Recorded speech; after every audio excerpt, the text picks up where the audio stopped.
Keanu Reeves never sought recognition. In a culture that often celebrates noise, he chose quiet impact.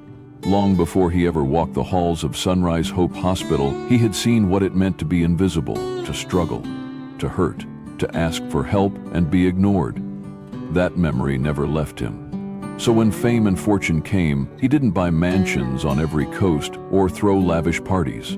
Instead, he quietly invested in something that mattered, a hospital built not on profits, but on purpose. Sunrise Hope wasn't just a building. It was a belief that healthcare should be humane, that compassion should never come with a price tag, and that everyone deserves to be treated with dignity, no matter what insurance they carry or the shoes on their feet.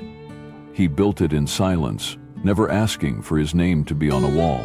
To Keanu, doing good didn't require an audience. It required heart. That's the kind of American story we don't hear enough of. The quiet builder, the servant leader, the man who sees success not as status, but as service. Sunrise Hope was his vision, but it was meant to belong to everyone. One rainy evening, Keanu Reeves did something most people in his position would never even consider. He took off the suit, left behind the status, and walked into Sunrise Hope Hospital as just another patient. No security, no cameras. Just an old motorcycle, a worn jacket, and the weight of growing concern. Official reports said everything was fine, but something inside him whispered otherwise. And in America, there's still a deep respect for the idea that leaders should walk the floor, know the people, see it for themselves. That's exactly what Keanu did. As he stepped through the hospital's glass doors, no one looked up. No one saw the founder. They only saw a man who looked tired, maybe poor, maybe unimportant, and that was exactly the point. He sat in the waiting room like anyone else, beside a coughing grandfather, a crying mother, and a teenager holding a bleeding hand. He watched the receptionist ignore the desperate. He heard a nurse dismiss a man gasping for air. He saw rules used not to protect, but to exclude. The deeper he sat, the more he realized this place had drifted far from its original purpose. But he didn't shout. He didn't reveal himself. He listened, he felt. Because that's what real change makers do. In the American spirit of walk a mile in their shoes, Keanu chose empathy over ego. He let himself witness the cracks firsthand, the silent suffering, the fear in the staff's eyes, the hierarchy of worth based on appearance. And while every ounce of him burned with frustration, he stayed calm, not out of weakness, but out of strength, because he knew, to truly fix something broken, you must first understand how deep the break runs. That night, in that waiting room full of strangers, Keanu didn't just see a hospital failing its mission, he saw a chance to redeem it. Quietly, deliberately, he began to prepare, not as a movie star or a millionaire, but as a man who believed that dignity should not depend on status. And in doing so, he honored a powerful American truth, that justice begins not from above, but from beside. In the heart of Sunrise Hope Hospital, a man in a pristine white coat walked the halls like he owned them. Dr. Mason Hart, tall, sharp-jawed, designer glasses, and a latte always in hand, had become a symbol of what the system rewarded. Numbers, speed, efficiency. On paper, he was a top performer. In reality, he was a tyrant. He didn't see patients, he saw statistics. To him, an uninsured woman was a delay. A poor child was a drain. An elderly man was someone else's problem. And the worst part? No one dared challenge him. Not because they didn't see what he was doing, but because they knew the system had his back. That's how it works sometimes in America. When power protects power, the vulnerable get silenced. Keanu Reeves, still cloaked in the disguise of an ordinary patient, watched it unfold. A young mother named Linda cradled her burning son and begged for help. Dr. Hart looked at her like she was trash on the sidewalk. "This isn't a daycare," he sneered, taking another sip of his coffee. An older man, Mr. Walter, gasped for air in the waiting room, clutching his chest. A passing nurse, trained under Hart's cold philosophy, brushed him off. "Just wait." Then came Alex, a teenager with a bleeding hand, humiliated by Hart for wasting his time over a scratch. It was cruelty masquerading as professionalism, and Keanu felt his fists clench, but he didn't act, not yet. In American values, there's something sacred about bearing witness, about letting injustice reveal its full face before striking it down. So he stayed quiet, but alert. He watched how nurses were paralyzed by fear, how the receptionist mirrored Hart's arrogance, and how patients lowered their heads, learning the silent rule of the place. Unless you were rich or well-dressed, your pain didn't matter. Dr. Hart was everything Sunrise Hope was never meant to become. He walked through the hospital like a Wall Street executive in a field of suffering, immune to the cries, numb to the humanity. And he did it not because he didn't know better, but because he knew the game and played it well. He knew that if he saw more patients, skipped more tests, and kept the numbers high, the system would protect him. He hid behind efficiency like a shield, but in doing so, he stripped medicine of its soul. And as Keanu sat in that waiting room, surrounded by broken spirits, he understood that Dr. Hart wasn't just a bad doctor. He was a symptom of a deeper sickness, one that infected leadership, warped incentives, and silenced compassion. But this was America too, and America has a long tradition of reckoning, of men and women standing up, even when they stand alone. And Keanu knew the reckoning was coming, not with vengeance, but with truth. Not just for Hart, but for the whole broken system. Keanu Reeves sat in that cold, fluorescent-lit waiting room longer than he needed to. He had already seen enough to make any decent man stand up and scream. But Keanu wasn't just any man. He was a listener, a student of moments, and in that quiet suffering he heard the truth more clearly than any report could have ever shown him. He watched as Linda, the mother with the feverish baby, rocked her child slowly, her hope fading by the minute. Mr. Walter, the elderly man in pain, now slumped in his seat, eyes closed, face pale. Alex, the teenager with the bleeding hand, held onto that dirty cloth like it was dignity itself. Not one of them had received care. Not one of them had been heard. And yet, in the corner, a wealthy man in a suit strolled past the crowd, waved through like royalty. That's when it hit Keanu. This wasn't a broken hospital, it was a broken system. In America, we're told that every person matters, that we're all created equal, not just on paper, but in practice. But here in Sunrise Hope Hospital, Keanu saw something else. A quiet, calculated cruelty built into every gesture, and behind it all was not just Dr. Mason Hart, the arrogant face of it, but something deeper, more dangerous: protection, power, profit. The kind of corruption that wears a tie, speaks in boardrooms, and smiles for annual reports. The kind that says we're doing fine while people suffer just out of sight. Keanu decided to dig deeper. He stepped away from the waiting room and into the staff corridors, areas not meant for patients. There, behind a cracked door, he heard the voices, nurses whispering in frustration. Dr. Hart humiliated another patient today, one said. Management always covers for him, another replied. One younger nurse, voice trembling, said, he cuts our hours if we question him, messes with our schedules, reports never go anywhere. Keanu listened quietly, heart heavy. This was fear, not just apathy, good people trapped in a bad culture. And that culture had been allowed to grow because leadership had turned a blind eye in the name of metrics. When Keanu stepped into the room, they went silent, confused, maybe scared. But he didn't raise his voice or show anger. He simply said, I heard everything, and I need to know more. They didn't recognize him, not yet. To them, he was just another patient. But something in his voice, the steadiness, the sincerity, made them trust him. One nurse stepped forward and whispered, you're the first person who's ever asked. And that was all Keanu needed to hear. He returned to the waiting room a different man, not because he was angrier, but because now he understood. This wasn't just about one doctor or a few cruel moments. It was about a machine that rewarded speed over care, fear over ethics, image over truth, and he knew what had to be done. But in America, real change doesn't come from explosions or grandstanding. It comes from intention, from walking into the heart of the problem with calm, clarity, and courage. Keanu Reeves was ready, not to punish, but to rebuild. Not to expose for ego, but to heal what had been silently bleeding for too long. Because in this country, when the powerful forget the people, there must always be someone willing to walk beside them, feel their pain, and say, no more. That night, Keanu didn't raise his voice, but he was about to change everything. The moment had come. After hours of silence, of listening, of absorbing every painful truth buried in the walls of Sunrise Hope Hospital, Keanu Reeves stood from the worn-out chair in the waiting room and walked toward the front desk. Not as a patient, but as a man on a mission. He requested to speak with the hospital's administrator.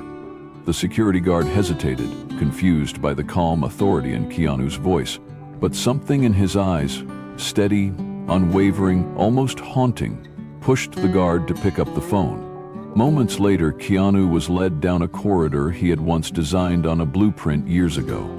He passed nurses who no longer made eye contact, a janitor who nodded respectfully without knowing why, and patients who still sat waiting, unaware that the night was about to change everything. The conference room was sterile, clinical, a place made for policies and spreadsheets, not humanity. Inside sat Richard Coleman, the hospital's chief administrator, a man who looked more like a CO than a healthcare leader. Gray hair, sharp suit, tired eyes, but not from caring, from calculating. He didn't look up right away. So, he said flatly, what exactly do you want? Keanu sat down, slow and composed. The air shifted. My name, he said evenly, is Keanu Reeves. The room went still. Coleman looked up sharply. The security guard stiffened. A nurse nearby gasped. I'm the founder of this hospital. A long silence followed, thick and suffocating. Coleman swallowed hard, trying to find footing in a moment that had flipped the entire room on its head. Mr. Reeves, if I'd known you were here, Keanu cut in, his voice quiet but firm. That's the problem. You treat people differently when you know who they are. And that's not why I built this place. Coleman tried to recover. Look, I understand your concerns, but we have a high-volume hospital here. Our doctors... Keanu raised his hand. I saw Dr. Hart humiliate a mother holding her feverish son. I saw him dismiss a man having a possible heart attack. I saw him ridicule a teenager with a bleeding hand and send him away untreated. Coleman blinked, speechless. I saw your staff afraid to speak out. I saw nurses whisper behind doors because they're terrified of retaliation. I saw a culture of fear, of indifference, of cruelty. His voice didn't rise. It didn't need to. The weight of truth did the heavy lifting. And I saw you let it happen. Coleman opened his mouth, but no words came. Keanu leaned forward. I didn't build Sunrise Hope to be efficient. I built it to be human. You traded care for metrics, compassion for numbers, and in doing so you betrayed the very soul of this place. Just then the door opened again. Dr. Mason Hart entered, summoned without knowing why. His usual swagger dimmed the moment he saw Keanu, now seated at the head of the table like a man who had always belonged there. Who is this? Hart asked Coleman, still clinging to arrogance. He's the owner, Coleman whispered. Dr. Hart froze. Wait. Him? Keanu stood slowly. I saw everything, Dr. Hart. Every cruel word, every patient you ignored, every ounce of dignity you stripped away. Hart tried to laugh it off. I'm a top performer. I've saved this hospital millions. You're fired, Keanu said simply. Silence. Total. Absolute. You can't do that, Hart snapped. I just did, Keanu replied. Security stepped forward. Hart resisted until he saw Keanu's eyes, calm, sure, done. They escorted him out as the staff stood frozen, watching history unfold. Then Keanu turned back to Coleman. The system changes now. You will implement an anonymous reporting system. You will retrain every employee in compassion-centered care. You will ensure that every patient is treated with dignity, regardless of what's in their wallet. And then his voice softened, only slightly. If you can't lead that change, I'll find someone who will. Coleman, defeated and exposed, nodded. For the first time in years, the soul of Sunrise Hope Hospital was heard again, not in charts, not in prophets, but in a man who chose to walk among the hurting, see the truth, and say, "Enough." That night, justice didn't come with a roar. It came with resolve. In the days that followed, something rare began to happen inside the walls of Sunrise Hope Hospital. The culture began to breathe again. At first, it was subtle. A receptionist smiled instead of sighing. A nurse lingered longer beside a bed, listening more carefully. Patients who once sat in silence began to speak up, because for the first time in a long time, they believed someone might listen. The ghost of fear that once lingered in every hallway, every back room, every tired glance, it began to lift. Keanu Reeves didn't return the next day. He didn't need to. His presence had already shaken the roots of a system that had forgotten its purpose. But behind the scenes, his plan was already in motion. He had appointed a new interim administrator, a woman named Joanna Bell, a former ER nurse turned patient advocate, someone who knew suffering from the inside out. She wasn't hired for her resume, she was chosen for her heart. And that choice alone sent a signal to everyone working at Sunrise Hope. Things were different now. Joanna's first order of business was simple but powerful. Every department had to meet face to face, not with spreadsheets, but with stories. Staff were asked to share patient experiences, both good and bad, and talk about what compassion looked like in real life. At first, some resisted. Years of cold leadership had taught them to hide their feelings, to move fast, to never get too close. But slowly, walls came down. One nurse broke into tears remembering a patient who had died alone. A young technician shared how ashamed he felt every time he had to turn someone away who didn't have the right paperwork. These conversations didn't fix everything, but they planted something honest, something American, a belief that if we face the truth together, we can rebuild anything. The changes weren't just emotional. Keanu funded the creation of a compassion training program, bringing in real patients and families to share their experiences with the staff. He launched an anonymous reporting system that bypassed mid-level managers and went straight to Joanna's desk. Whistleblowers were protected, voices were valued, and most importantly, care was redefined, not just as treatment, but as connection. Over time, the hospital's physical space changed too. Cold, white walls were warmed with art from local students. The waiting room where Keanu once sat was redesigned to feel like a living room, not a bus terminal.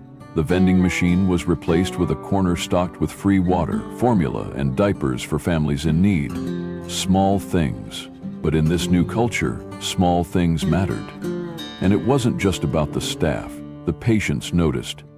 Linda, the mother who had once been humiliated while holding her feverish baby, returned a week later for a follow-up visit. This time, she was greeted with warmth. A pediatric nurse walked with her from room to room, explaining every step of the process. She didn't cry this time. She smiled, because she felt seen. Mr. Walter, the elderly man with chest pain, came back for a cardiology appointment. The same nurse who once ignored him now offered him a seat, a blanket, and maybe most healing of all, an apology. Alex, the teenager with the bleeding hand, returned too. Not for treatment, but to deliver a thank you card to the front desk. In it, he wrote, "The man who helped me said his name was just someone who cares." Turns out he was the owner. But honestly, it didn't matter. What mattered was he cared. That story spread. Not through press releases or interviews, Keanu refused all of that. But through whispers in the community, passed from one grateful patient to another. "Did you hear what happened at Sunrise Hope?" they'd say. "They're different now. You're safe there." The hospital began to fill, not just with people seeking care, but with people seeking dignity. And for the first time in years, the staff felt pride, not pressure. Nurses who once dreaded their shifts now stayed late to volunteer for the new mentorship program. Doctors began consulting with patients longer, listening not just to symptoms but to stories. The administrators walked the halls regularly, not to inspect, but to connect. And somewhere, often without being noticed, Keanu Reeves would return. He didn't walk into boardrooms or command meetings. He simply strolled the corridors, nodding to janitors, pausing to thank the cafeteria staff, slipping into the waiting room to sit quietly and observe, just making sure the hospital he built was no longer a machine, but a living, breathing place of healing. Because in the American spirit, redemption is not only possible, it's powerful. And when someone with power chooses humility, chooses to get close to the pain instead of insulating themselves from it, that's when the system shifts. That's when legacy is written, not in buildings or budgets, but in the quiet restoration of trust. And so, Sunrise Hope Hospital became what Keanu always dreamed it could be. A place where people matter, a place where dignity lives, a place not defined by profit, but by purpose. A place reborn, not by revolution, but by compassion. A few weeks later, as the sun dipped behind the city skyline, Keanu Reeves returned once more to Sunrise Hope Hospital. This time, not as an investigator or owner, but as a quiet observer. As he strolled through the newly softened corridors, a small voice called out. A boy, no more than 5, ran up, eyes bright with curiosity. "Are you Keanu Reeves, the man who owns the hospital?" Keanu knelt, smiling gently. "Yes," he replied. The boy beamed. "Thank you. The doctors are nice now." That simple sentence stayed with Keanu as he stood again, staring out the tall glass windows of the lobby. And in that moment, the lesson became clear. This wasn't just about a hospital, it was about how we treat each other when no one is watching. It was about the value of listening before leading, of choosing empathy over ego. It reminded Keanu, and all of us, that the soul of any institution isn't found in its profits or policies, but in the quiet, everyday decisions people make when faced with someone else's pain. In America, we often celebrate power, success, and achievement, but the true heroes are the ones who use their position to serve, not rule, the ones who walk beside, not above. And perhaps the greatest lesson from Sunrise Hope is this: kindness is not weakness, it is leadership. And when we choose to see one another with dignity, even in the smallest moments, we change more than systems. We change lives.